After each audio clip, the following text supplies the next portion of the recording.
आता होऊन जाऊ दे साऱ्या जगाला पाहू दे पडू दे पाऊल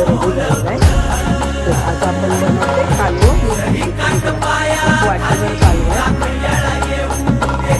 पडू दे पाऊल मोठी लढाई र लढू मातीसाठी र गड्या मनगटाच जोर लावून